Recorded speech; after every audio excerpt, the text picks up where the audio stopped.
This podcast details true crime cases. It contains adult themes and may contain descriptions of violence. It is not intended for children. Listener discretion is advised.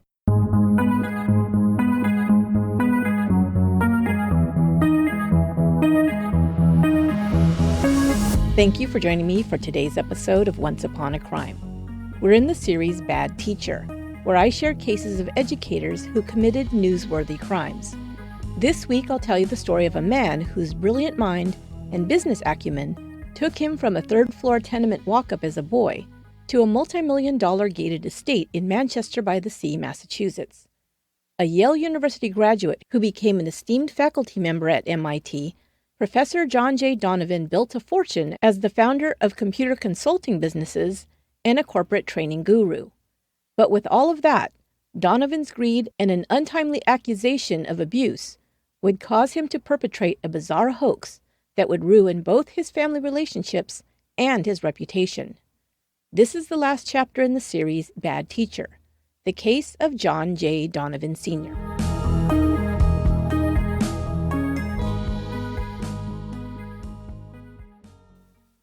In 1990, John J. Donovan Sr., or Professor Donovan, as he preferred to be called, was living the good life.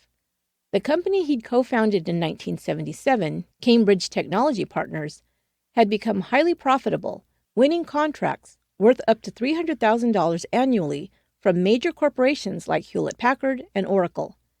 Cambridge Technology provided training seminars for their top-level management teams.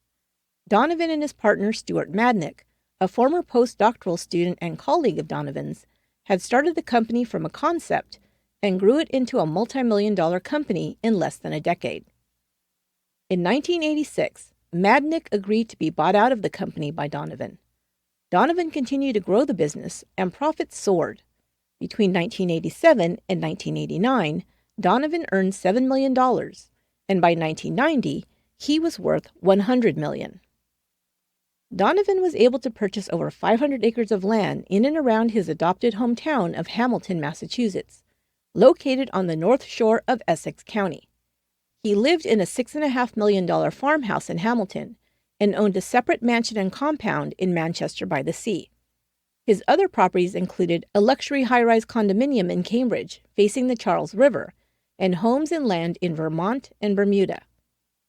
Donovan had come a long way from his humble beginnings in West Lynn, Massachusetts. The son of an elementary school teacher and a social worker, Donovan was always a serious student. He attended Lynn English High School, where his teachers noted his sharp intellectual curiosity, especially in math and science. Donovan distinguished himself enough academically to apply and be accepted to Yale University. He excelled in the Ivy League school, earning not one but 2 master's degrees in engineering and science. He would continue on to earn a PhD at Yale and then become a Ford postdoctoral fellow at the Massachusetts Institute of Technology, one of the top universities in the world in science and technology research. Donovan became a tenured professor at MIT, teaching both engineering and business. He authored several academic books on computer science and business information technology. He would also serve as assistant clinical professor of pediatrics at Tufts Medical School. Donovan wasn't just focused on academia, but also entrepreneurship. He had ideas for several technology companies, and in 1977, launched a computer services consulting company, Cambridge Institute for Information Systems, with Stuart Madnick, a former colleague at MIT. Madnick was a professor of information technology at both MIT's Sloan School of Management and its School of Engineering. Computer systems were becoming more prevalent in American corporations in the late 1970s, and Donovan and Madnick began offering software and programming seminars for management teams. The company's sales pitch was that the Cambridge Technology Seminar students would receive graduate-level training in business technology systems in just 2 weeks. AT&T became one of the first corporations to sign on, and Cambridge Technology started landing multi-million-dollar contracts to train groups of AT&T's employees. Other major corporations followed. After Donovan bought Stuart Madnick out of the company in 1986, he rechristened the company Cambridge Technology Partners, or CTP for short. John J. Donovan relished his role as a corporate training guru. He enjoyed being front and center at his seminars, sharing his knowledge and expertise with a room full of business professionals. He began featuring himself prominently in CTP's marketing videos and brochures. He also enjoyed hobnobbing with Essex County social set, becoming a member of Hamilton's Myopia Hunt Club, a private fox hunting and country club. Besides Myopia's annual Thanksgiving fox hunt, members could also partake in a round of golf at the top-rated golf course or join in a game of polo. Myopia Hunt Club features one of the oldest continually running polo fields in the nation. But while Professor Donovan was experiencing success in business and his bank account swelled, his personal life was floundering. John Donovan had married his first wife, Marilyn, in 1963. After 17 years of marriage and 5 children, Marilyn filed for divorce in 1980. At that time, John and Marilyn's children, 2 sons, John Jr. and James, and 3 daughters, Maureen, Carolyn, and Rebecca, were between the ages of 9 and 14. Marilyn and the children moved to Danvers, Massachusetts, and after the divorce, as before, Marilyn primarily raised the children alone. Soon after the divorce settlement, Marilyn discovered that her husband had hidden assets during their marriage. She took him back to court, and Donovan was ordered to pay an additional $250,000 for the final divorce settlement. Later, Marilyn would mince no words about her feelings for her ex-husband. He was a cheat, a thief in my opinion, a dishonest man, and in no way a husband.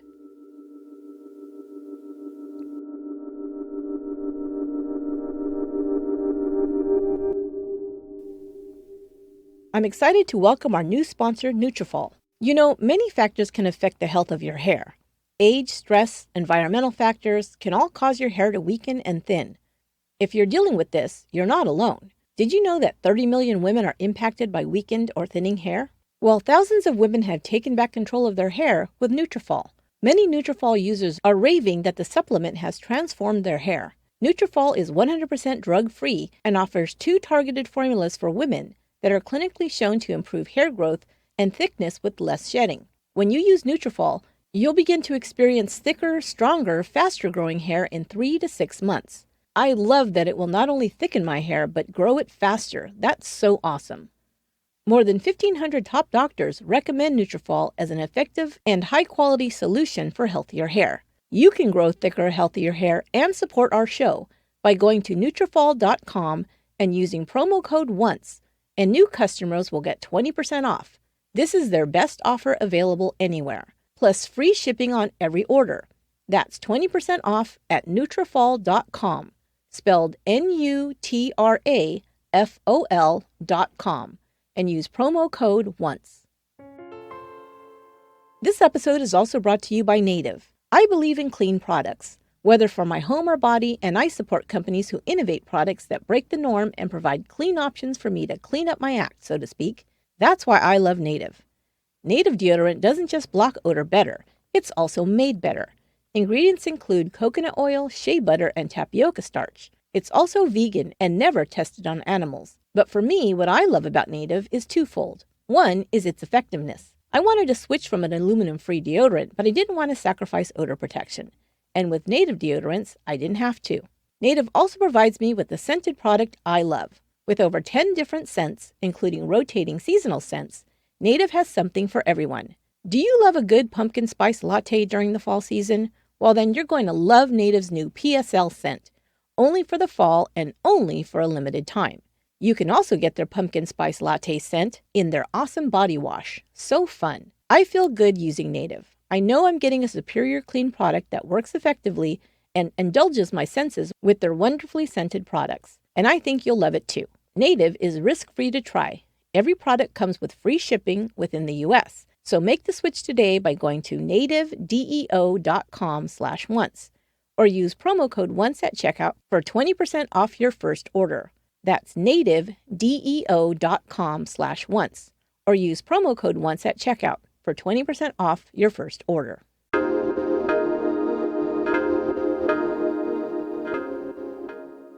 With brains, hard work, and ingenuity, John J. Donovan had amassed a great fortune, but it appeared that the more money he made, the less he desired to part with it.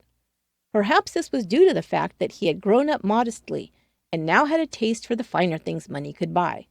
Or maybe he was of the opinion that it was through his own efforts that he'd become wealthy, and rather than looking upon this as a blessing he could share with others, believed he alone was entitled to the bulk of his fortune.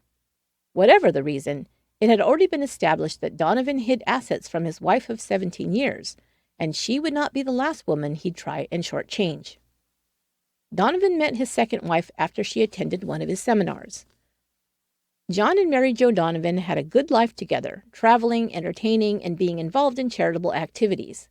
But after less than a decade, Professor Donovan found himself once again in divorce court. His second wife claimed in the divorce filing that her husband's conduct had, quote, become increasingly volatile and unpredictable, unquote. She further claimed that John Donovan had subjected her to abusive and cruel treatment during their marriage. Several years after they'd wed, Mary Jo said Donovan demanded she sign a post-nuptial agreement. Around the same time, Donovan had just bought out his business partner, and the company was seeing record profits.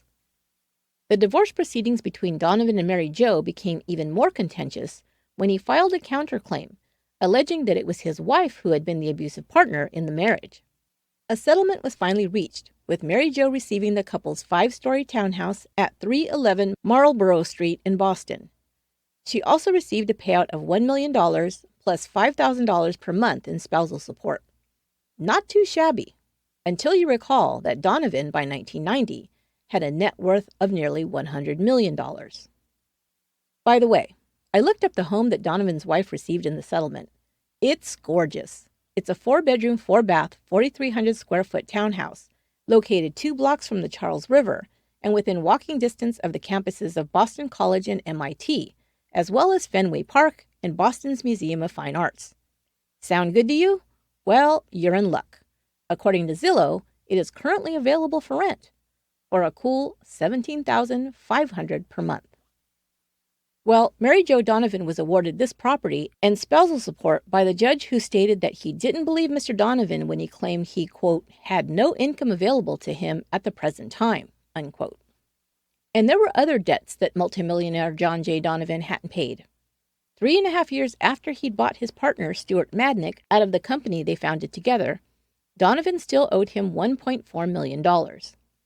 After repeatedly trying to get Donovan to pay up, Madnick eventually had to sue his former colleague and business partner.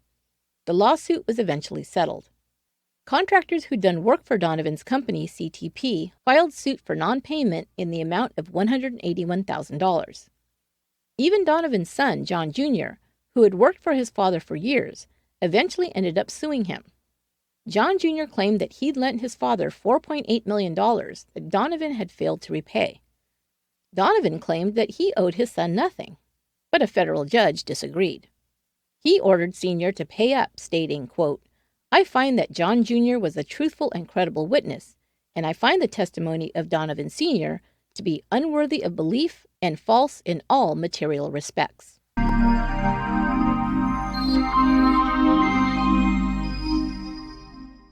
Donovan married his third wife, Linda, a graduate of Harvard who became a professor of econometrics at that esteemed university. John and Linda Donovan now lived in an estate in Manchester by the Sea. The Donovan's neighbors objected when he began having workers construct a 140-foot dock.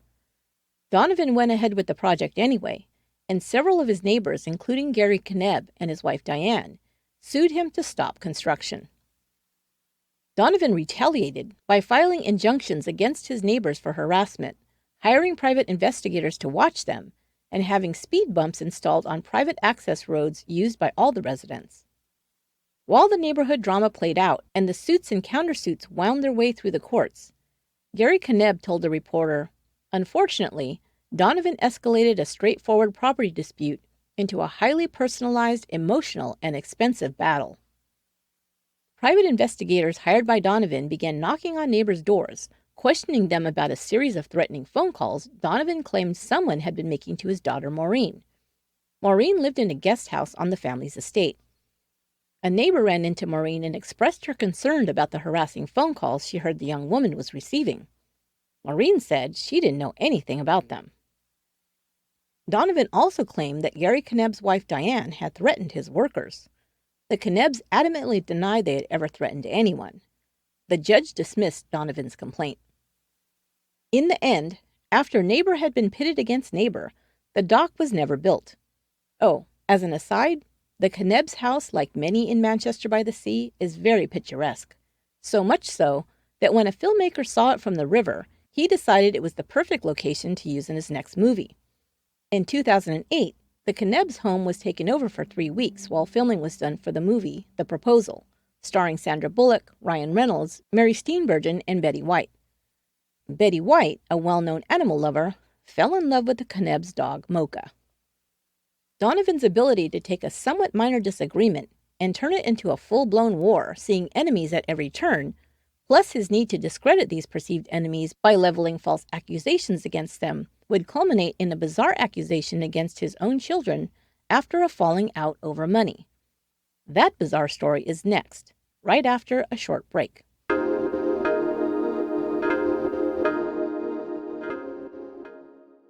Smokescreen Fake Priest is an investigative podcast hosted by Alex Schumann. Schumann has been chasing down the story of a con man named Ryan Scott for years. Father Ryan, as he was known, was a popular priest for 3 decades, but he was also a con man who spent years swindling millions of dollars from people as he traveled around the Midwest posing as a priest. Besides performing fake weddings and baptisms, Ryan Scott also committed fraud, theft, identity theft, elder abuse, and was also tied to the deaths of 2 priests, one whose murder is still unsolved and another who died under suspicious circumstances.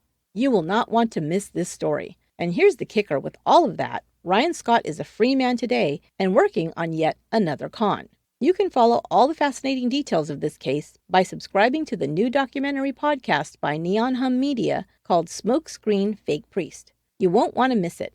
Host Alex Schumann gets an exclusive sit-down interview with Father Ryan himself, where he reveals a shocking secret. But you've got to tune in to find out. Subscribe and listen to Fake Priest now. To listen to the podcast, just search for Smokescreen Fake Priest in Apple Podcasts or wherever you listen to podcasts.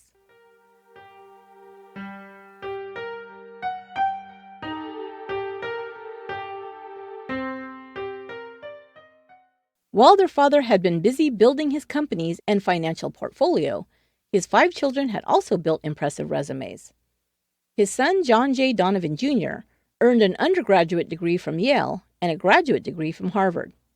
John Jr. worked for his father at Cambridge Technology Partners before becoming the owner of the Manchester Athletic Club. He grew and expanded the club into multiple locations. John Jr. also owned an organic farm. Donovan Jr. founded a number of successful startup companies and used his wealth to give back to his community. He and his wife Megan were philanthropists who donated generously to several causes.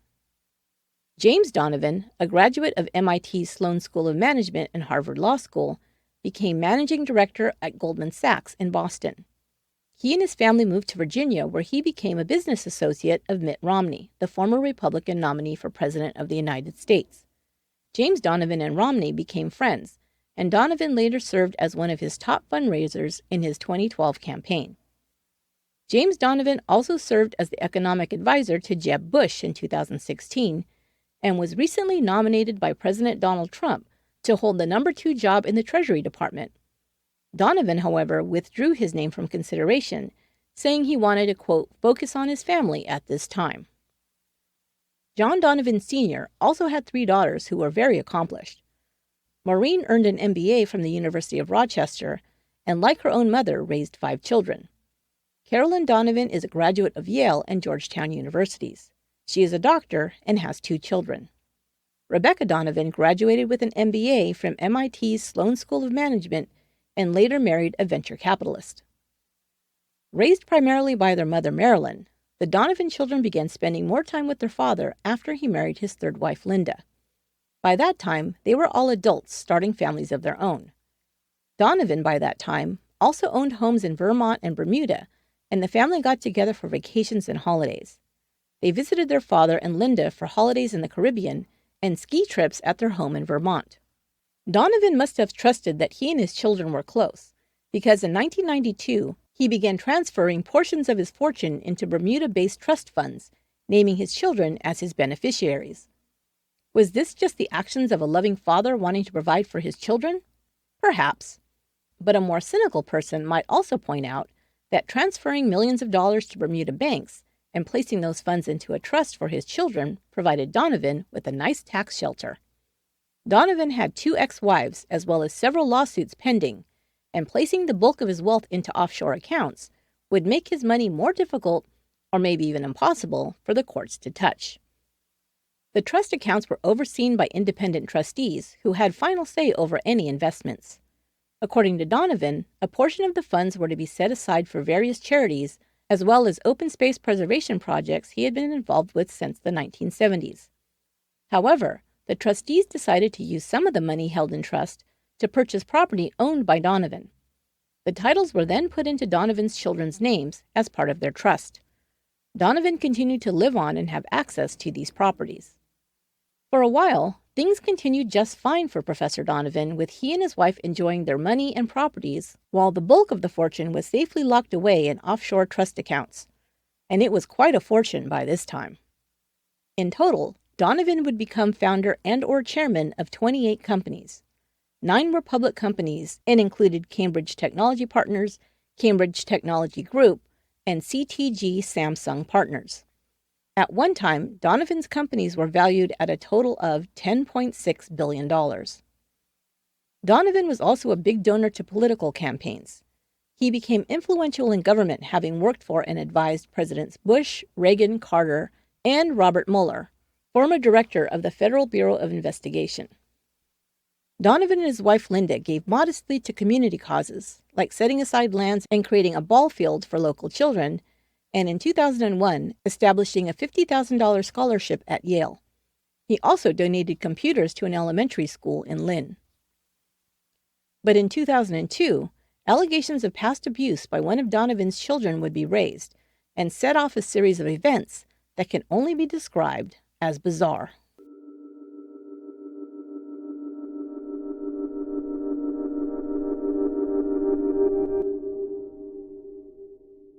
In 2002, John Donovan Sr.'s daughter Maureen accused her father of sexually molesting her when she was a child.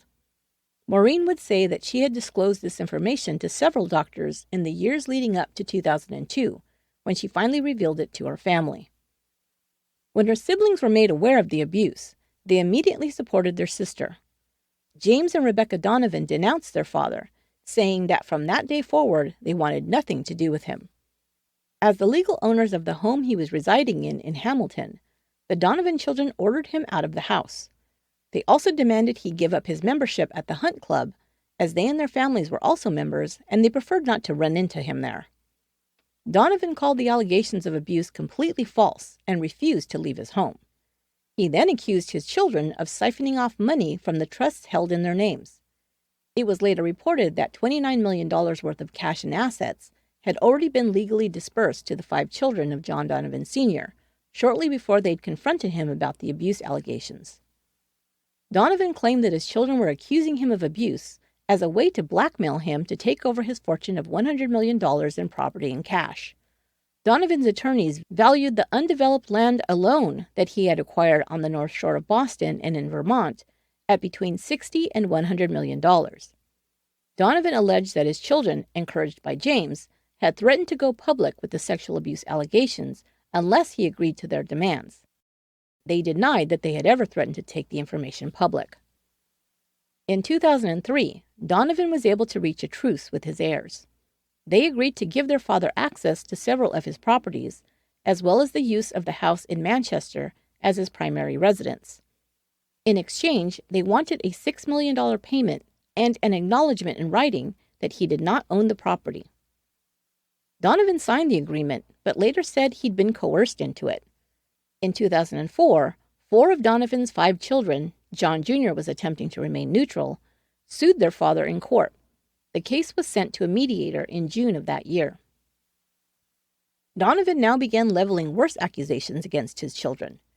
He accused his daughter of making up the abuse claims only after she and her husband had embezzled over $400,000 from the family-owned fitness company to pay for their own personal expenses. Maureen's attorney said that this claim by Donovan was completely false and that no money had left the business account that wasn't a valid expense. But it was James Donovan who his father thought was the main instigator. Insisting that his son James was, quote, out to get him, John and Linda Donovan filed 2 restraining orders against him and also filed a lawsuit alleging James had harassed them. Linda claimed that James had menaced her while she skied in Vermont. She also accused him of accosting her while she rode her horse in Hamilton and while she was in the Hunt Club's coat room. Then in October 2003, Donovan told police that a bullet had been fired into his home. A report stated, quote, I am fearful that I or my wife Linda could be hurt or killed and believe I am in imminent danger, unquote. In 2004, John Jr. also told his father that he no longer wanted to be in contact with him. He left the company where he'd worked with Donovan Sr. for years. Later that year, Donovan accused John Jr. of breaking into his Vassar Street office. The charges were later dropped. On December 16, 2005, John Donovan Sr. left his office building on Vassar Street and got into his car in the parking lot. It was about 8:30 p.m. Moments later, Donovan made a frantic call to 911. I've been shot inside my car, Donovan told the dispatcher. In a long, rambling 911 call that lasted over 10 minutes, John Donovan said he had just entered his vehicle when 2 men approached him speaking in, quote, heavily accented English, unquote. He believed they were Russian. Donovan said that as the men approached the driver's side window, they began firing. He believed they had fired about 4 or 5 times. As the dispatcher summoned a patrol unit and an ambulance to Donovan's location, he continued talking. He told the dispatcher he suspected his son James was behind the attack. He also insisted she send police immediately to his home, as he believed that his wife was also in danger. Tell Linda I love her, he told the dispatcher before hanging up. When the police arrived, Donovan was still alert enough to share the story with them as well. He reported that the shooters were close enough to fire off 2 rounds into his abdomen, but 1 bullet had only grazed his left side. Donovan was taken to Massachusetts General Hospital, where he was treated for a non-life-threatening wound and sent home the following day. Donovan insisted that the shooters had fired directly at him, but attributed his good luck to his belt buckle deflecting the bullets.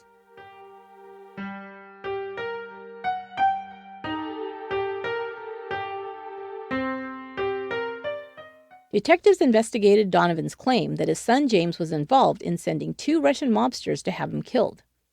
Donovan told detectives that his son worked for Goldman Sachs and accused him of laundering $180 million through that financial institution. Donovan's wife Linda was also targeted because, quote, she knows James stole $180 million from the Donovan Trust, Donovan said. Police went to John Donovan's home that night and found signs of a possible break-in. There was a broken window in the home. Donovan suspected that someone had fired a weapon through the window. Officers were dispatched to James Donovan's home, waking him and his wife, who was 3 months pregnant with their 3rd child. It was in the wee hours of the morning when detectives arrived to question James Donovan and search his home.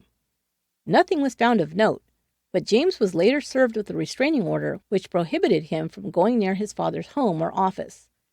Later, when James was cleared of any involvement, the restraining order was withdrawn. Detectives right away doubted John Donovan's account of the shooting. The professor's belt buckle did show signs of damage, but he himself had received only a flesh wound. Donovan said the bullets had shattered the car's windshield and driver's side window, spraying him with glass. But at the hospital, doctors removed a piece of glass from Donovan's ear that was on the opposite side from where the glass had been broken. But most damning of all was a note found in Donovan's jacket pocket. Jotted on a menu from the Algonquin Club, the note appeared to be a to-do list for the shooting. Glass, ? Gun, ? It read, as well as where shot and belt, ? A thorough investigation was made into Donovan's version of the attempt on his life. The Cambridge Police, State Police, and MIT Campus Police were all assigned to various parts of the investigation. It was reported that approximately $100,000 was spent on an investigation that was ultimately deemed to be a hoax. Authorities determined that John Donovan himself had staged the attack. Donovan was an experienced shooter who had access to weapons. The weapon used in the shooting was never recovered. They believed that the actual shooting had been done at another location. A video camera discovered at a nearby building was trained on the parking lot where the alleged attack occurred. When investigators viewed the camera footage, they discovered images of John Donovan reaching up to reposition the camera so it pointed up and would not record the parking lot where the alleged attack took place. Attorney General Martha Coakley charged John J. Donovan Sr. with filing a false police report in May of 2006. She told reporters that the investigation into Donovan's false report, quote, took more of our resources than some of our actual homicide cases, unquote.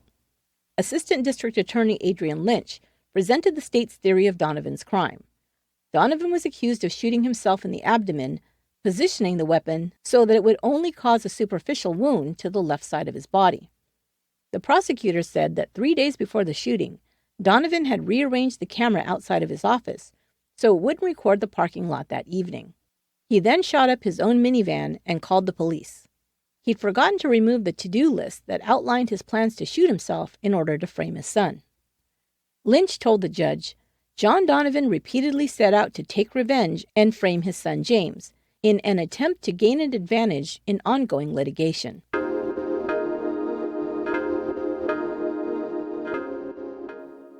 In August 2007, John Donovan was convicted of staging the hoax. The judge sentenced him to 2 years probation, citing no prior convictions and his age as reasons for not sentencing him to jail time. Donovan was also fined $625 and ordered to perform 200 hours of community service. The prosecutor asked the judge to compel Donovan to reimburse the government for the expenses associated with investigating his false claim. However, the judge said he had no legal power to do so. At the sentencing, the judge described the 65-year-old's behavior as, quote, nothing short of bizarre and premeditated, unquote. Donovan was also ordered to undergo a psychiatric examination. Finally, the judge issued a lifetime stay-away order. He was prohibited from having any contact with his son James, as well as his 3 daughters and their spouses. In a joint statement, James and his siblings said they were satisfied with the judge's ruling. In addressing their father's actions, they said, his bizarre allegations, including that this case involved hundreds of millions of dollars, are as fictitious and phony as the ones about Russians with rifles. Professor John Donovan Sr. also commented on the judge's decision. He insisted that he'd had nothing to do with the shooting and that he found the verdict a complete surprise.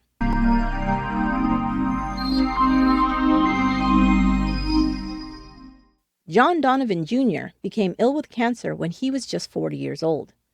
In April of 2015, he died at the age of 43 of adrenal cancer. Before his death, he was concerned for the welfare of his wife and 2 children and wanted to ensure that his father could not get his hands on his estate. To make sure that nothing was left open for interpretation, John Jr. made sure to videotape his final wishes, as well as put them in writing.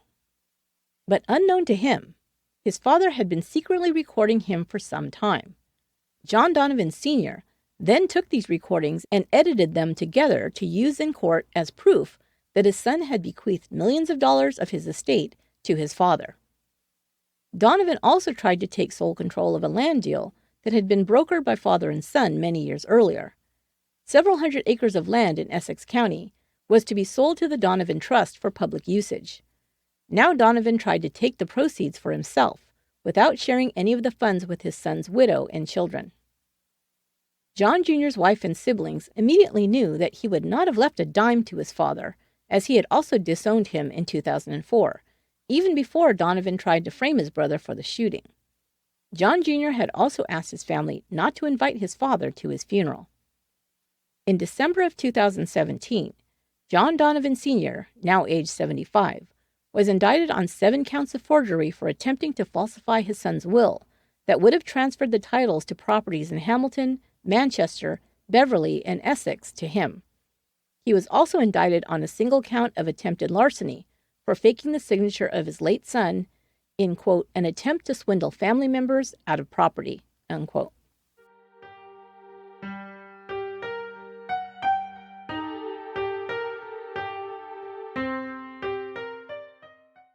But Professor Donovan was a very bad teacher indeed, because he would be charged with still more crimes. In March 2016, a law firm obtained a $1.2 million default judgment against him for unpaid legal fees. In addition, Donovan was accused of misusing funds raised for a startup called Send It Later, Inc. for personal use. The shareholder suit alleged that Donovan used the firm to support his own lifestyle and not for the benefit of the company, in which he made no financial investment of his own. Finally, in July of this year, 2020, 77-year-old John Donovan was found liable for nearly $3 million in damages, attorney's fees, and interest for using funds invested in a now-failed startup for personal expenses, including his country club membership, hair treatments, property tax bills, and other expenses. It appears that John and Linda Donovan were attempting to raise funds in order to pay off some of these fines and judgments, because in July of 2017, an estate auction was held to sell off many of their personal possessions from several Donovan properties, including the Donovans' properties Seagate in Manchester, Devon Glen in Hamilton, Windsor House in Tuckerstown, Bermuda, Pomfret Farm in Pomfret, Vermont, and Indian Ridge Farm in Ipswich. Among the items for sale were several $1,000s worth of jewelry, antique sleighs, horse-drawn buggies, and vintage Vespa scooters, artwork, silverware, model boats, and antique furniture.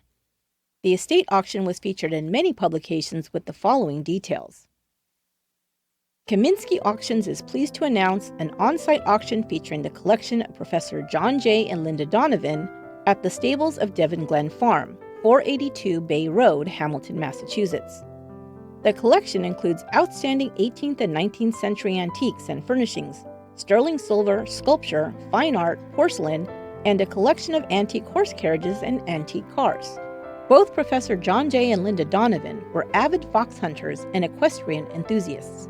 Their collection of antique horse-drawn carriages includes 2 late 19th to 20th century horse-drawn fifth-wheel carriages, a horse-drawn single-axle cart on 2 wheels with a tufted burgundy velvet seat.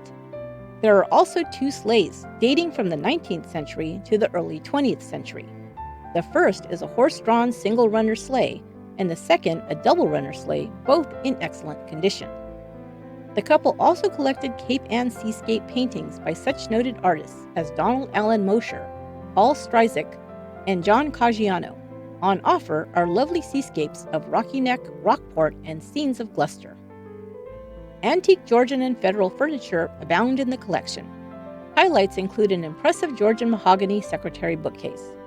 There is an exquisite 19th century Federal mahogany secretary bookcase on bracket feet. Other furniture highlights include a 19th century English mahogany campaign chest and a circa 1870s Victorian pool table with an elaborate inlay. Several gentlemen's watches are on offer, including a Rolex Cellini, and of particular importance, an 18-karat white gold Patek Philippe with a moon phase dial. Consistent with the elegance and refinement of the 6 Donovan residences, the collection includes silver and silver services, important KPM porcelain, and china. Too numerous to mention are various oriental rugs, crystal chandeliers, gilt mirrors, and ship models, as well as a vast collection of furniture and furnishings.